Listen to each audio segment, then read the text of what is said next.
Hola a todos, bienvenidos a Paredro, el podcast de libros, autores y demás actores del mundo literario. Mi nombre es Camilo Hoyos.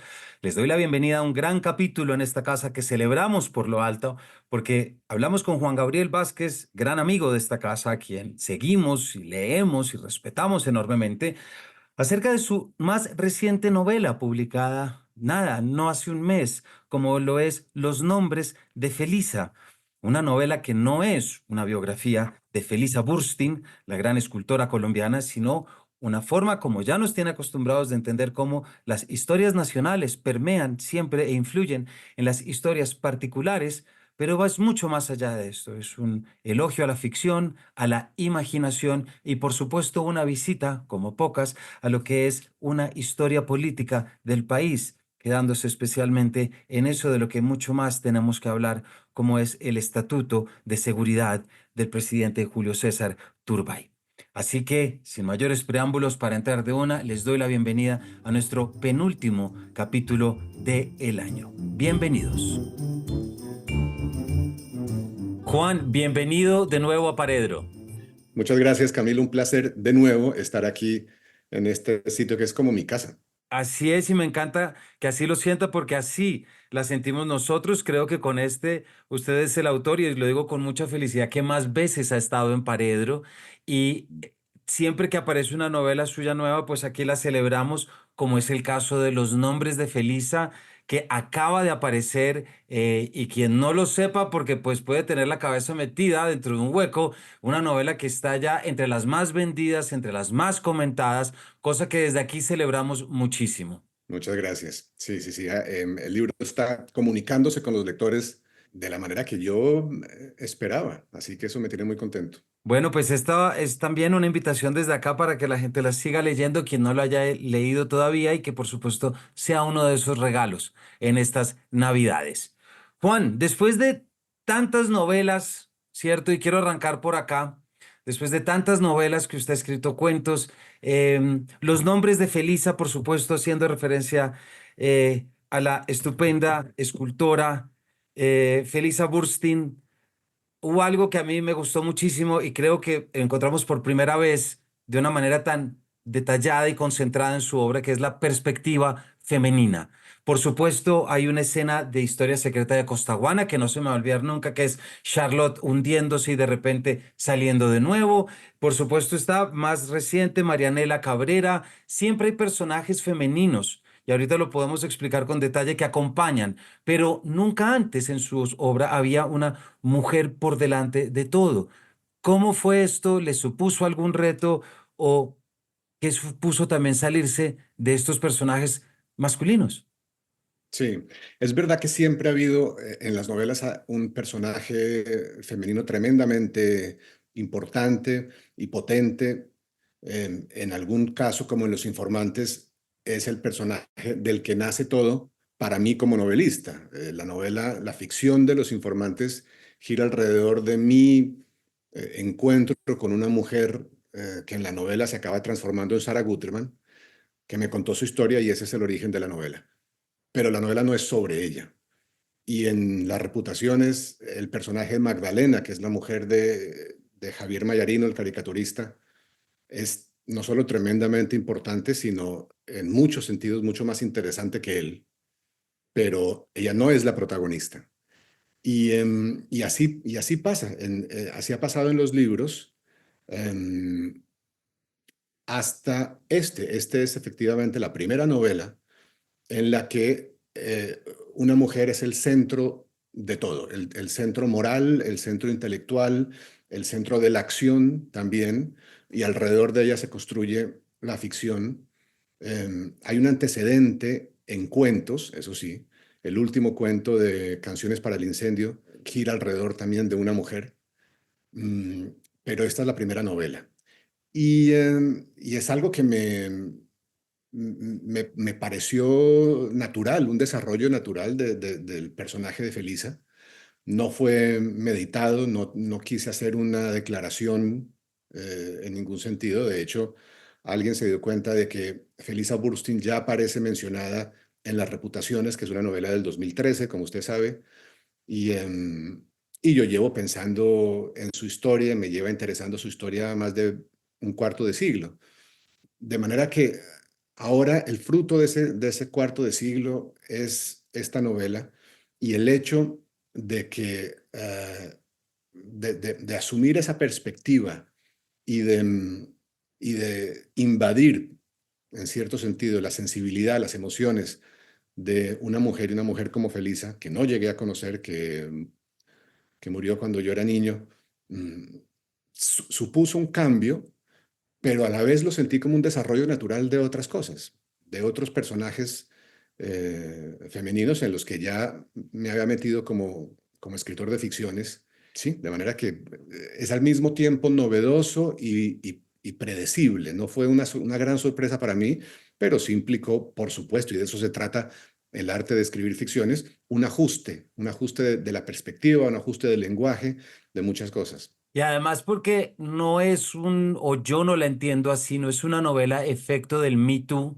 no es una novela efecto de vamos a concentrarnos, puede que inconscientemente algo haya pasado pero no, yo no la entiendo desde un aspecto coyuntural, porque está algo que ya estamos acostumbrados en su obra, que también es un poco esa arqueología personal y rastrear y tirar de la cuerda de una lectura que se ocurrió hace 25 años cuando el narrador ya nos dirá o ya intuiremos si es usted o no, porque ese es un edificio en el que ya estamos acostumbrados a entrar cuando leemos sus novelas, pero que es ese momento en el que un personaje en París lee o carga con Faulkner, Vargas Llosa y ese libro de crónicas de García Márquez en que sale esa frase tan sugerente y tan poética como es Felisa Burstyn murió de tristeza. Sí, ese origen de la novela coincide con lo que me pasó a mí.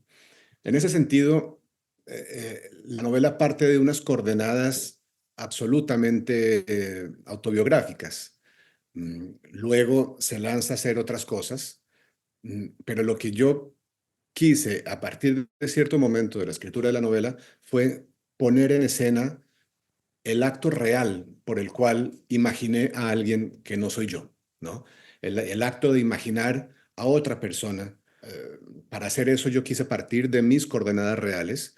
Ese narrador, en el sentido más amplio de la palabra, soy yo. Y esto siempre es problemático porque en ficción, desde luego, la primera invención de cualquier novelista es el narrador. Y aunque el narrador de una ficción diga, yo soy Juan Gabriel Vázquez, el lector debe asumir que eso no es exactamente, literalmente cierto. Eso nunca es literalmente cierto. Pero en esta novela sí traté de cerrar el espacio que se abre entre mi biografía real y las circunstancias de ese narrador. Es muy distinto de La forma de las ruinas, en el cual el narrador se llamaba también Juan Gabriel Vázquez, pero la distancia que se abría entre ese narrador y la verdad de los hechos era mucho más amplia. Había ahí unos juegos, un grado de invención y de fabricación mucho mayor. En esta novela yo quería poner en escena el acto de imaginar a alguien más. El lector se va a encontrar con la voz de ese narrador, que soy yo, que por diversos caminos mm, llega en algún momento a saltar, a meterse en la sensibilidad, en el punto de vista, en la cabeza para todos los efectos prácticos de una mujer que ya no vive, que es Felisa Burstyn. Y ahí sí hay algo que me parecía a mí eh, muy natural en términos de estrategia literaria. Me parece que eso era lo que pedía la novela. Pero también hay una declaración que me parecía pertinente hacer en nuestro mundo de hoy. Me satisfizo mucho, me dio mucho gusto poner en escena ese acto de invasión de otra persona para decirle a la gente, esto es lo que hacemos los novelistas. Esto que parece controversial ahora, ¿no? Un hombre que cuenta el mundo desde el punto de vista de la sensibilidad de una mujer. Bueno, yo estoy reivindicando eso. No solo tengo ese derecho, sino que es mi ADN como novelista. Eso es lo que hacen los novelistas. Y lo que hago es dramatizar eso, mostrarle al lector ese acto, ese momento en el cual mi interés, mi obsesión, mi curiosidad por una vida ajena se convierte en un acto de imaginación que me permite entrar en su vida y explorarla desde ella misma. Hay tres o cuatro momentos a lo largo de la novela en el que se vuelve sobre la idea de la ficción, porque se arranca, es una primera frase que a mí me parece preciosa, porque hay una cadencia musical, de manera que así, pensando en la vida breve de Felisa Burstyn, se me iban los días para dos Mm, páginas después decir esto mismo que usted dice. Era yo un intruso, un impertinente, por querer saber de Felisa Burstyn, por querer incluso conocerla hasta donde fuera posible, o conocerla también como para contar el mundo desde sus ojos.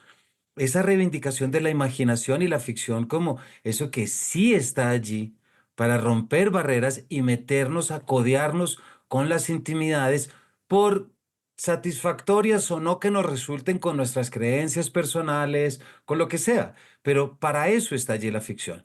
Pero hay otra cosa que me interesa, Juan, preguntarle. Ya nos acaba de decir usted, es un narrador, es ajeno a usted, pero usted lleva viviendo en París un año y medio, se nota en la escritura, porque hay una descripción de las calles, casi que es una promenade completa acompañando a Felisa, quien va de gancho con Pablo, ¿cierto? Pero me intriga mucho sí. preguntarle, ¿qué supuso para usted volver sobre ese París? Porque ya vamos a ver más adelante, a través de García Márquez y esa figura que está ahí, lo que es París para toda esta gente, ¿cierto? Pero usted personalmente, ¿cómo resultó volver a París con dos hijas en otro momento de la vida, lejos de ese joven que soñaba con ser novelista cargando en su mochila Vargas Llosa, Faulkner y García Márquez? Bueno, para mí fue efectivamente el pago de una deuda, una reconciliación también en cierto sentido con esa ciudad en la que viví con 23 años y las aspiraciones de un día escribir novelas, un día aprender a escribir novelas. Y los modelos que usted acaba de mencionar, que son todos escritores que tienen una relación fuerte con París. Vargas Llosa, que escribió aquí una novela extraordinaria que es La Casa Verde. Aquí terminó también La Ciudad de los Perros. García Márquez, que la pasó muy mal en París y no tiene, nunca tuvo una relación buena con la ciudad. Eh, Escribió aquí El Coronel no tiene quien le escriba, pero la pasó mal en París. En cambio, Vargas Llosa sí reivindicaba la ciudad. Desde luego está ese señor que usted tiene detrás, que es Cortázar, que escribió varias novelas y muchísimos cuentos que son un canto a esta ciudad. Y luego autores de novelas que a mí siempre me han importado mucho, como usted sabe, que son Joyce, que escribió aquí el Ulises, terminó el Ulises aquí, y Hemingway, que escribió varias novelas aquí y libros y cuentos también extraordinarios. Esa novela que en español se llama Fiesta, por razones que a mí se me escapan, ¿no? The Sun Also Rises, el sol también se levanta. Claro, el título es dificilísimo de traducir. Uno entiende al pobre traductor que decidió ponerle fiesta a esa vaina y ya, y salir del problema. Eso también se escribió aquí. Entonces hay una relación que para mí siempre ha pasado por la literatura con la ciudad, que es muy fuerte, que en otros años era también fetichista, tenía esta cosa de transitar por los espacios de los escritores que me habían marcado. Ya no lo es, ahora es más, más escéptica, más adulta, si se quiere, pero muy intensa, sigue siendo muy intensa. Y venir aquí para escribir una novela que ocurría aquí, por lo menos en parte, donde escenas importantísimas tenían lugar aquí, en estos barrios, era un proyecto que me resultó muy, muy seductor desde el principio. Y luego llegué a la ciudad y empezaron a pasar una cantidad de cosas que solo un racionalista y materialista empedernido como yo puede negar que sean magia, porque tienen toda la pinta de conquistar, ¿no? De conquistar nuestros racionalismos por lo improbables. Llegué yo a un estudio donde iba a escribir la novela y el primer día que entré había un ventanal que daba a una gran acacia y me asomo por ahí y me doy cuenta de que mi estudio da a la calle de la Grande Chaumière, que es la calle donde Felisa Burstyn estudió escultura en 1957. Entonces, claro, las probabilidades de que eso suceda son mínimas y muy seductoras. Y no me quedó más remedio entonces que ir a la academia donde estudió Felisa Burstyn, tratar de mirarla por dentro, ver cómo era ese mundo que ella vio, porque no ha cambiado Y el problema con el que me encontré era que solo los estudiantes podían acceder al interior de la academia, con lo cual no me quedó más remedio que meterme en clases de escultura y me inscribí en clases de escultura en la academia de la Gran Chaumière y para, ¿no? Para sentir un poco lo que sentía Felisa y vivir lo que vivía Felisa.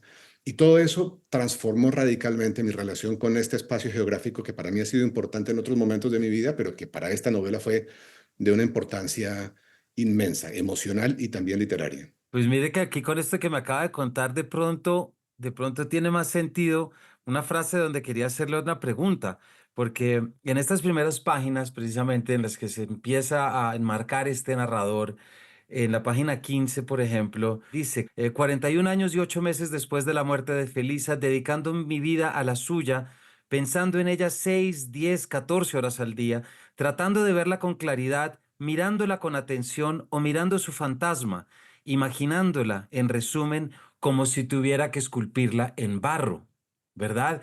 Y Exacto. eso va a tener, esto me llevó, hay una frase que a mí me gusta muchísimo, que en algún momento hemos compartido, que es un fragmento de Simenón en la entrevista que le hacen en The Art of Fiction en The Paris Review, de Georges Simenon, esto es en el 55, en el que él dice, soy un artesano, necesito trabajar con mis manos. Me gustaría esculpir mis novelas en un trozo de madera. Me gustaría ver a mis personajes más tridimensionales. Y también me gustaría crear un personaje que cuando fuera observado por cualquier persona, reconociera en él sus propios problemas.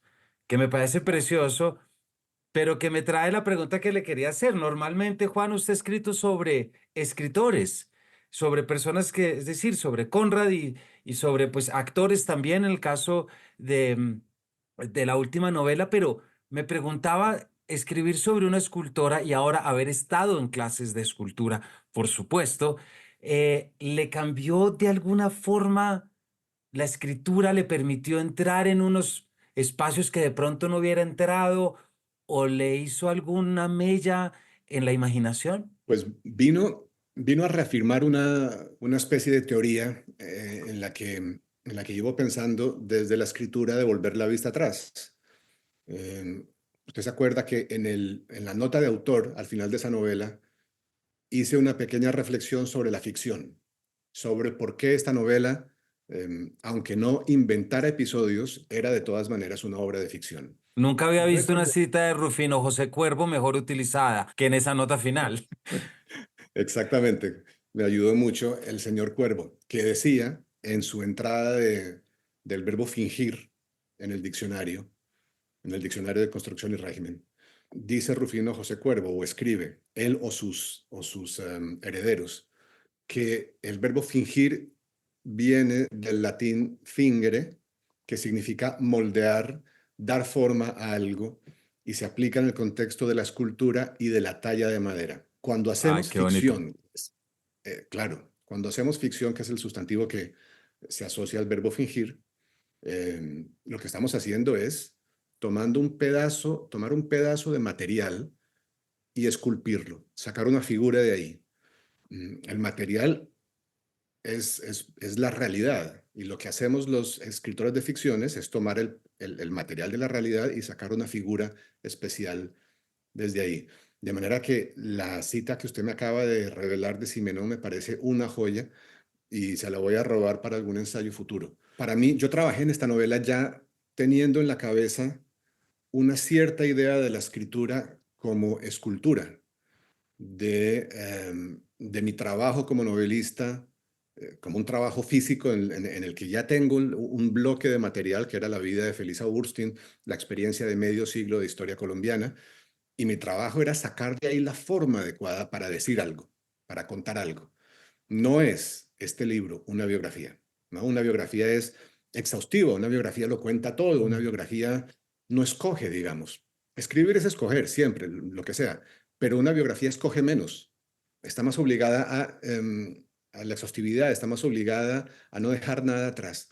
Una novela trata de encontrar una forma que cuenta algo especial, algo concreto, y no se trata de meter ahí todo lo que uno averigua, sino de más bien quitar, teniendo enfrente el bloque de mármol, empezar a quitar pedazos hasta que sale la figura, que era por otra parte lo que decía Miguel Ángel de la escultura. Él se acercaba a las montañas de mármol, no recuerdo si él iba propiamente a Carrara, pero es probable que sí.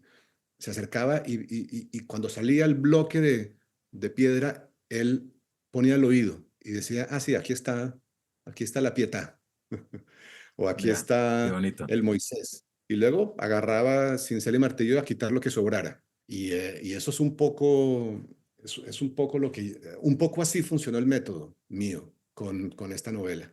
Ya tenía una cantidad enorme de información y de datos y se trataba de quitar los sobrantes e inventar una especie de forma que ya estaba contenida seguramente en ellos.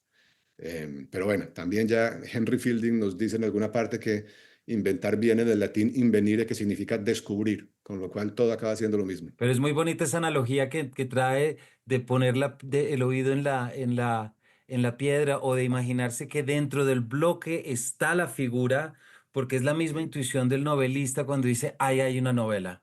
¿Cuál? sí. No tengo ni idea cuál es, pero hay que empezar a indagar. Entonces eso me lleva, Juan, qué tremenda mujer fue Felisa Burstyn. Empecemos por ahí. Repito, yo no entiendo esta novela como una coyuntura con el Me Too o con todo lo que está pasando en la revolución tan necesaria del feminismo y de todo lo que querramos.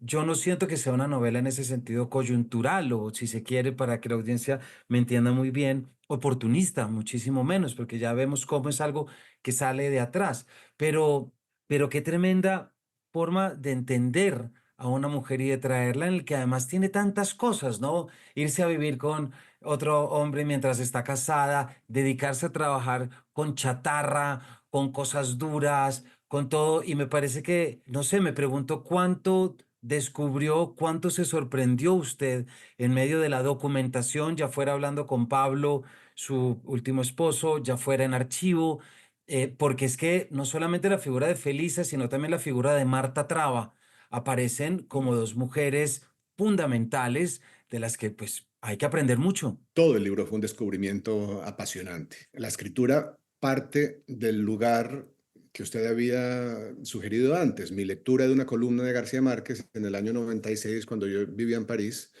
esa columna que comienza diciendo, la escultora colombiana Felisa Burstyn murió de tristeza en un restaurante de París el viernes pasado o alguna cosa así. Y esa es la semilla, ese es el primer pequeño latido, como decía Nabokov. De ahí nace todo. Pero los 27 años que han pasado ha sido ese lento descubrir de la caja de sorpresas que era la vida de Felisa Burstyn. Una caja de sorpresas que no es alegre, no es motivo de fiesta, ni mucho menos, pero es una revelación tras otra de asuntos de una tremenda importancia vital, humana, pero también política. Y a cada paso me fue sorprendiendo. Su historia personal, los desencuentros con la familia, esa escena brutal en la que después de que, de que su marido, bueno, no quisiéramos destripar la novela, pero después de un desencuentro con su marido, Felisa Burstyn comienza una relación muy apasionada con Jorge Gaitán Durán, gran poeta colombiano, del cual podemos hablar después un poco.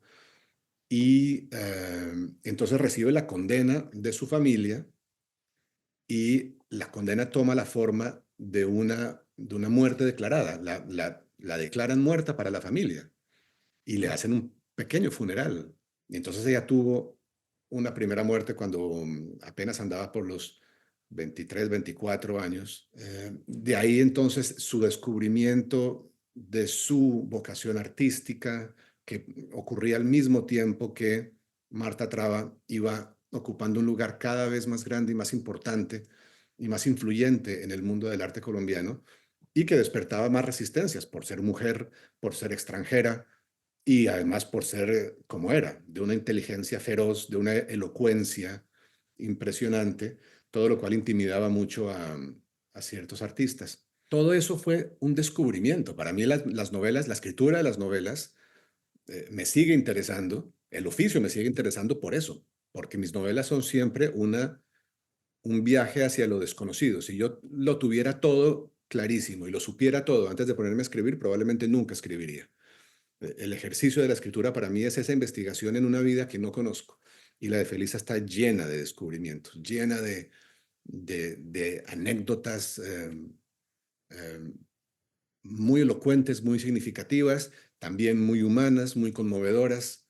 Y a todo eso tuve acceso en parte por mis investigaciones y en parte por la complicidad con Pablo Leiva, que fue efectivamente el marido de Felisa en el momento en que ella murió, y que me abrió su memoria y sus recuerdos y también sus documentos y fue un hombre de una generosidad que me parece rara y que me permitió entonces también esos descubrimientos. Esa fue mi principal fuente, pero mis propias investigaciones, hablar con otros testigos, otra gente que había conocido a Felisa, mis indagaciones en las hemerotecas, en los archivos, hablando con expertos en arte, todo eso llevó a una serie de descubrimientos paulatinos que para mí es la mejor manera de construir un personaje de ficción, porque así es como conocemos a la gente en la realidad. Nunca conocemos a una persona toda entera desde el principio. La vamos descubriendo.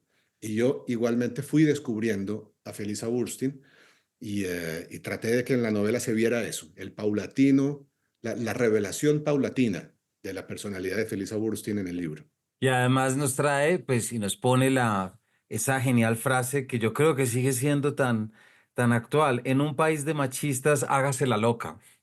Claro, eso la definió ella durante muchos años, fue un gran titular, salió en la primera página, en la portada de la revista para la cual dio la entrevista y la sigue definiendo en cierto sentido. Y es muy elocuente, habla también muy bien de las Mm. estrategias mm, que han tenido que usar las mujeres para abrirse espacio, ¿no? En mundos que no las reciben, que no las reconocen, que las ningunean, y ella fue pionera en eso, claro.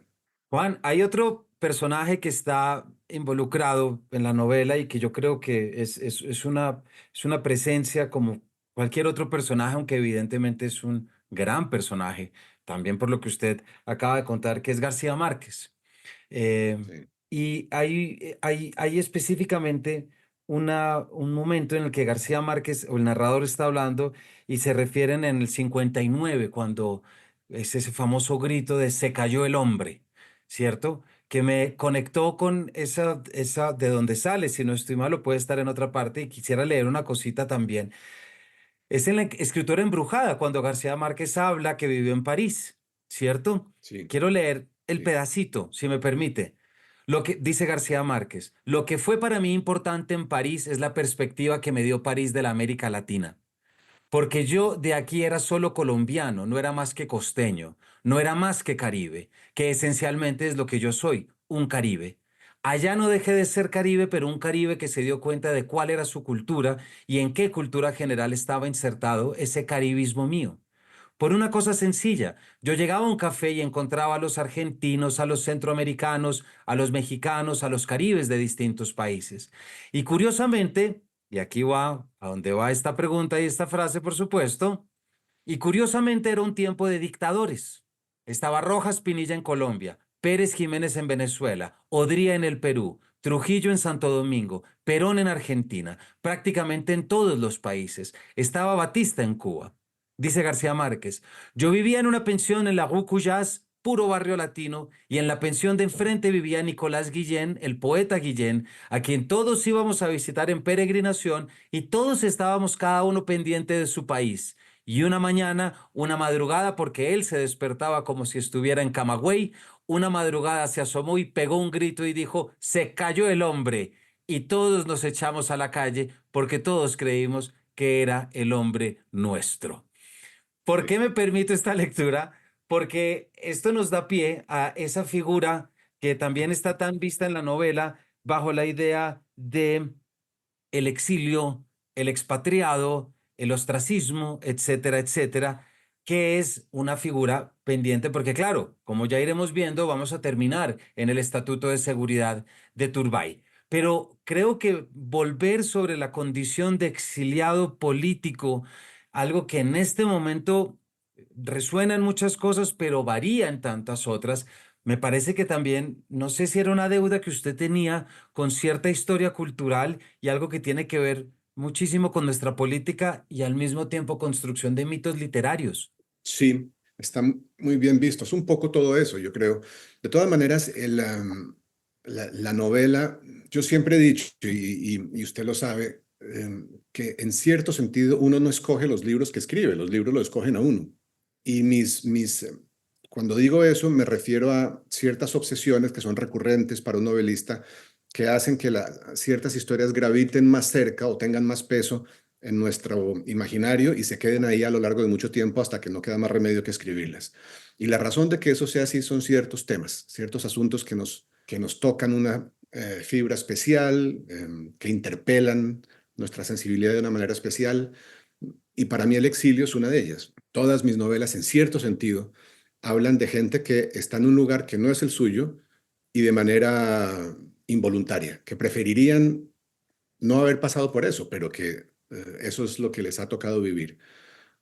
Sarah Guterman y cierta generación de la inmigración judía en Colombia en los años 40.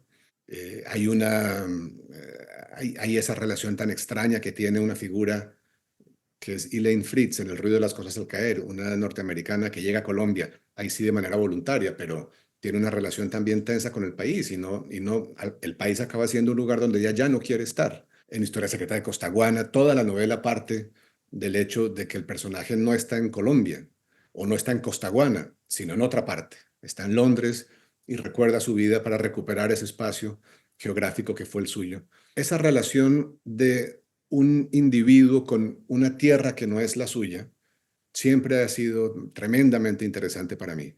Y en el caso de Felisa, o de la vida de Felisa, tenía esto todas las aristas del mundo, porque no solo ella sufrió el exilio al final de su vida, un exilio político declarado, salió escapada de Colombia después de ser perseguida y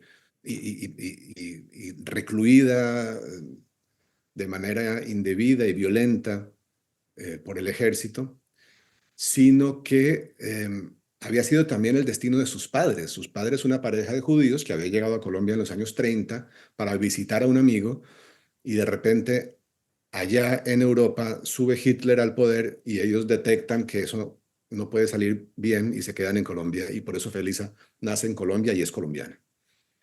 Y en medio de todo esto están esas, ah, esas figuras del exilio intelectual latinoamericano, que giran alrededor del boom, que anuncian el boom y luego lo constatan.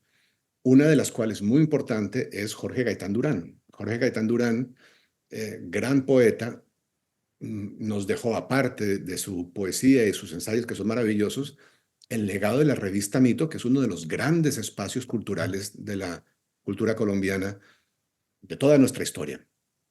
Una revista que él fundó junto a otro gran poeta, que era Eduardo Cote Lamus, y un gran ensayista e intelectual, que era Hernando Valencia Guelkel, y Pedro Gómez Valderrama también estuvo muy presente en el nacimiento de esta revista, pero es una generación que es trashumante, están todo el tiempo viajando a París como gran centro cultural, en especial Jorge Gaitán Durán, incluso haciendo la revista desde allá.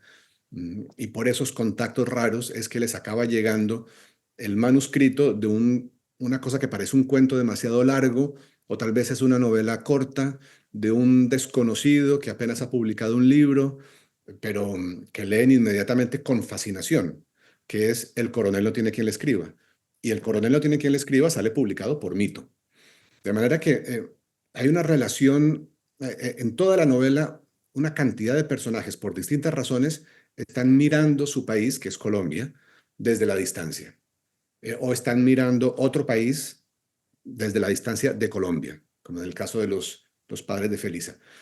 Y a mí esto me ha interesado siempre, ese desplazamiento, esa sensación de no pertenecer del todo al lugar donde físicamente se está. mm, es algo sobre lo cual he escrito siempre y no me sorprende entonces que la historia de Felisa, mientras más la descubría, más se instalara, ¿verdad?, entre mis obsesiones y en mi imaginario, porque hablaba de estas cosas. Y, y forma parte de eso también, de lo que usted dice, esa relación que tenía esa generación de creadores latinoamericanos, con París en particular, pero también con la expatriación, con el hecho de salir para tratar de ser, que era lo que querían todos. Exacto, y ahí hay una frase muy linda de, bueno, Cortázar nunca se fue exiliado, pero hay una frase muy linda para entender París desde esa perspectiva que le escribe a Freddy Goodman en 1951-52, en que dice, yo quiero ir a París a ver de quién soy en realidad. Es decir, ese mito del lugar del origen y el lugar donde uno va a batirse y el lugar donde uno va a entenderse y pues muchísimo más en perspectiva latinoamericana, obviamente, pero de escritura y que hacemos referencia a ese joven Juan Gabriel Vázquez que usted ya se refirió de 24 años también caminando en París y entendiendo todo esto. Eso nos lleva, Juan, y ya se nos acaba el tiempo lastimosamente, pero hay otros elementos que no quiero dejar de hablar.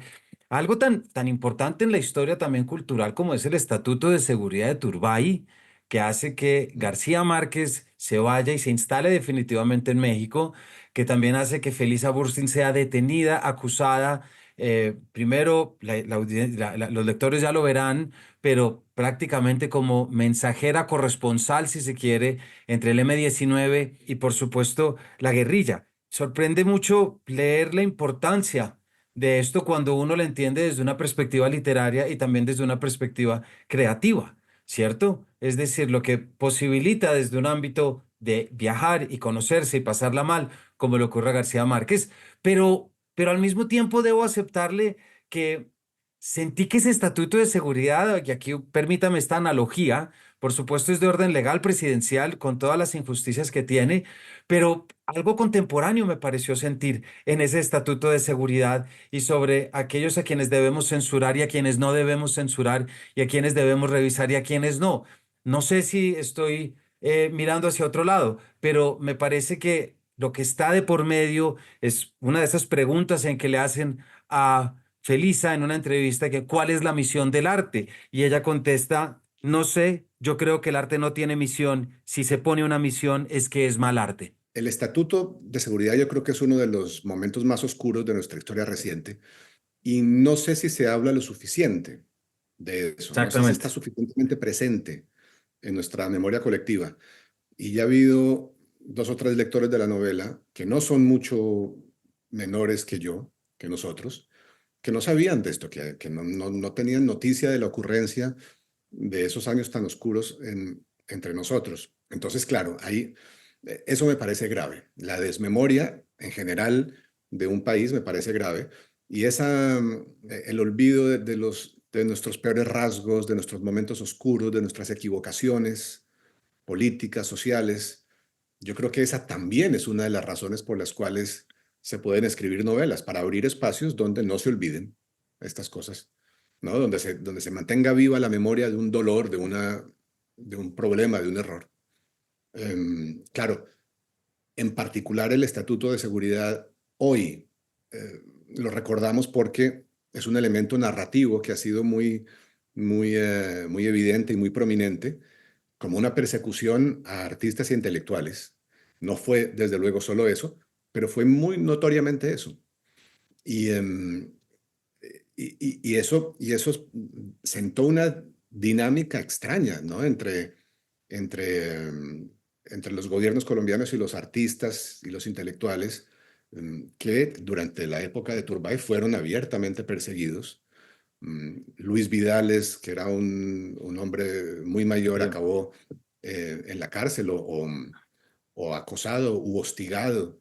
Y García Márquez, desde luego, en un caso muy prominente, tuvo que salir de Colombia por estas persecuciones. Y luego está el caso de Felisa, del que no diré mucha cosa para no nuevamente destripar la novela. En Exacto. estos días estábamos hablando con Daniel Samper de que por fortuna existe esta palabra, destripar, porque si no, no nos quedaría más remedio que el anglicismo tan feo que es spoilear o spoiler. Y luego 3 días después la Real Academia Española aceptó spoiler en el diccionario y casi nos toca empezar a escribir arrepentimientos Eh, pero, pero no quiero dar demasiada información porque está en la novela, ¿no? Y Exacto. está en la novela hecha de una manera muy, muy precisa, construida desde el punto de vista de la gente que lo vivió. Entonces, no quiero dar mucha información sobre cómo afectó a Felisa esto, pero claro, me parece muy saludable que sea un lugar de memoria también para los colombianos. Y además, no vamos a hablar de eso como usted lo acaba de decir, pero ya para cerrar, solamente quiero destacar, y si nos quiere decir, porque me parece que la estructura de la novela, estamos esperando por un lado que Felisa llegue a ese almuerzo con García Márquez, con Mercedes, con Enrique Calderón, si no estoy mal, Santos Calderón. Estamos Sí, pendientes a que llegue ese almuerzo donde morirá. Así como de alguna una forma comida, estamos una comida, perdón, así como también estamos pendientes de ese momento en el que va a salir este estatuto. Hay una doble progresión dentro del personaje, toda amparada bajo este narrador que quiere imaginar. Creo que es una sí. estructura que yo no se la había visto en sus novelas, si me permite, porque hay un triple movimiento y termina. No thriller, por supuesto, pero es cuando tres trenes terminan encontrándose en el mismo lugar. Gracias por fijarse en eso. La estructura es lo que más trabajo me costó en la escritura de esta novela. Esta novela llegó a la página 60 o 70, más o menos tres, cuatro veces, y yo tuve que volver a empezar de cero y eliminar todo lo que había escrito hasta entonces por esa razón, porque no encontraba la estructura, no encontraba la arquitectura, la forma, y la novela es forma. La novela, si no es forma, se convierte en lo que era antes de que la novela se convirtiera en una obra de arte, que fue famosamente definido por Henry James como una, un monstruo suelto y bolsudo, decía.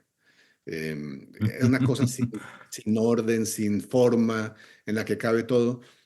No, yo tengo predilección por lo que son las novelas desde Flaubert, que son estructuras muy cuidadas, arquitecturas muy cuidadas, em, porque eso es parte de la creación de significado. Y aquí la estructura de esta novela me permitió a mí llevar esos trenes que usted dice, me encanta la imagen, que son tres, son la voz del narrador que lleva a cabo una investigación y que hace una serie de reflexiones sobre el oficio difícil de imaginar la vida de otra persona. Luego, el momento presente de la narración, que es 1982 y en particular el último día de la vida de Felisa Urstein junto a su marido Pablo Leiva, y luego asomándose y a veces tomando mucha importancia y a veces menos, el pasado de Felisa desde desde su niñez, su vida en los años 40, su matrimonio fracasado, sus sufrimientos, sus encontronazos con la vida, sus felicidades, sus éxitos, hasta el gran malentendido político, dicho con mucha decencia, que, que acabó con su arresto ilegal, ilegítimo, y con el exilio bajo el estatuto. De manera que son tres movimientos distintos, que todos son una especie de investigación, por lo menos uno de ellos, pero de penetración en territorios desconocidos, en territorios oscuros, que es lo que me gusta a mí mucho que hagan las novelas. Y llevar los tres al tiempo y dosificar esa información para crear para el lector la impresión de que también está descubriendo todo, de que aquí hay un gran, gran misterio que la novela está tratando de explorar, eso era el verdadero reto de la construcción de esa estructura tan particular. Y el otro reto era que no se notara, porque a mí no me interesa que el Exactamente. lector, que se meta, ¿no? Que se meta en el camino del lector y que el lector acabe diciendo qué arquitectura tan interesante, qué novela tan aburrida, no. A mí me No, no. interesa que la arquitectura esté al servicio de la creación de personajes y de la reflexión sobre ciertas ideas y también, por qué no decirlo, de una trama que sea interesante.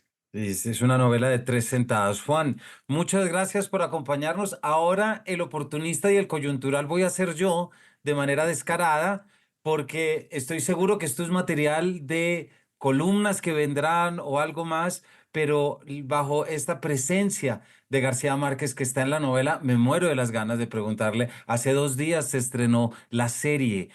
No quiero que nos cuente mucho porque estoy seguro de que algo vendrá de mayor calado, pero alguna impresión que nos quiera dejar o invitación o reflexión sobre esto. Pues todavía no la he visto, me he negado un poco, he guardado mi tiempo hasta que esté completa y me parece que hasta ahora van 50 años, ¿no? Entonces, han hecho 50 años, faltan otros 50. mm, pero estoy primero admirado del coraje que tuvo que tomar asumir este reto y, em, y, eh, y creo que es tremendamente difícil. Creo que no hay manera de hacer esto respetando el libro. Y en esa lógica, cualquier cosa que salga nos va a generar la sensación de que sea irrespetado el libro en algún sentido o por demasiada fidelidad, que sería un error, o por lo contrario, que tal vez nos dejaría insatisfechos. No lo sé. Creo que es un reto enorme. Creo que no había manera de no hacerlo. Tarde o temprano se iba a hacer una gran serie sobre Cien años de soledad o una gran adaptación. Em, pero bueno, tendré una opinión más formada después. Bueno, Juan, para la audiencia hemos estado hablando con un gran amigo de esta casa, Juan Gabriel Vázquez, sobre su última novela, Los nombres de Felisa, sobre Felisa Burstyn y bueno, y todo lo que acaban de escuchar. Vayan a leerla, vayan a comprarla para regalarla, hagan la suya. No se van a defraudar en ningún momento porque bueno, ya Juan Gabriel nos tiene acostumbrado a esta pluma y esta es una novela, como digo, de 3 sentadas, si uno quiere, en el que un tiempo sencillamente vuela. Juan, muchísimas gracias por habernos acompañado. Un placer, Camilo, como siempre. Gracias por la conversación, por las preguntas, por Paredro y hasta la próxima. Muchísimas gracias. Todos ustedes ya saben qué hacer. Por supuesto, gracias por habernos acompañado y nos vemos en una próxima edición de este Paredro.